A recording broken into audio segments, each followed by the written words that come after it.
G'day, it's Luke here from Merlewoodangus, and we're just down here on our second farm on Peters Lane, and I'm going to hand you over to Daniel, and he's going to talk a little bit more about what we're doing down here. Good morning all, beautiful Gippsland day. Last week we put the new Clipex crush up in the front yards. That's the renovation work done up there. End of last week we came down here and we stripped out the dairy on the second farm.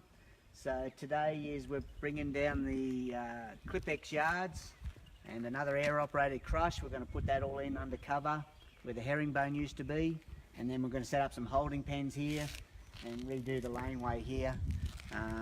Being an ex-dairy farm, there's lots of laneways we can take use of, so that's our plan here.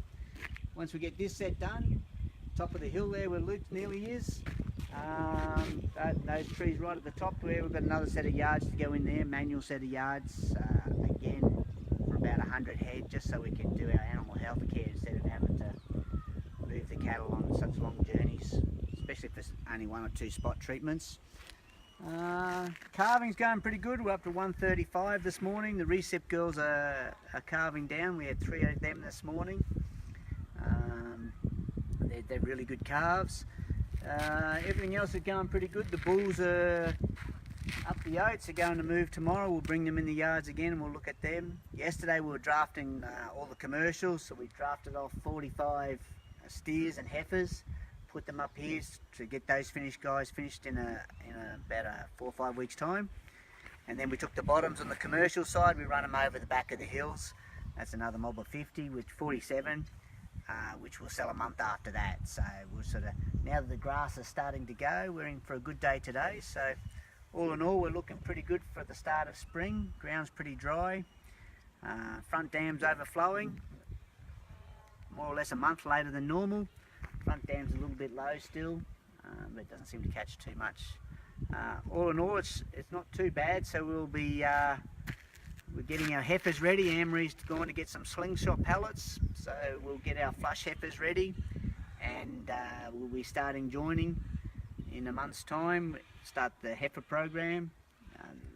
Those girls went over the weights yesterday, and everything's on schedule. So we picked out the best 50, and we're looking pretty good with those guys. So all in all, pretty good. So we're going to crack on now, bring down the tractors and bring down some more machinery since we've finished cutting it all out, and we'll make use of the existing shed and put in a hospital paddock here and everything else like that, and that'll make things just that little bit easier to run. And it's all about efficiencies in the everything we can save time on. We can spend more time on animal husbandry and pastures. Young Ben's quite busy last weekend and this week. We're getting on our foliar sprays now that the grass is growing. Finished the smudging. Now next few nights he'll be getting on with the foliar sprays. Luke's going to crack on with a little bit more of the fertiliser onto the oats to get that little bit more out of them as well. The boys will be moving, as I mentioned before, onto the next paddock, so we'll be going on to, I think it's the 3rd grazing or 2nd? It'll be the second into the paddock they're going into, yeah, and then right. Yeah, and then they'll start the 3rd. Yeah. No, so we're looking pretty good. The oats has really held up well for us. Even the new paddocks we renovated, really good stand of oats, and because it wasn't too wet, the boys haven't made a mess of it too much. The boys grazed the lucerne oats, and that was pretty successful. The new crop of lucerne, Amory posted a photo yesterday. It's looking fantastic. It's probably about 10 inches out of the ground. Looking really good. So that paid dividends doing the autumn establishment program versus trying to irrigate through summer, which is quite costly. So we lost a paddock through the autumn, but onwards, but it's paid dividends. We've got a really good crop, and it's fairly robust. So all in all, pretty good. So we'll crack on and get some work done here, and enjoy your sunny Gippsland day. Good on you, Daniel. Thanks very much, and we'll all see you next week.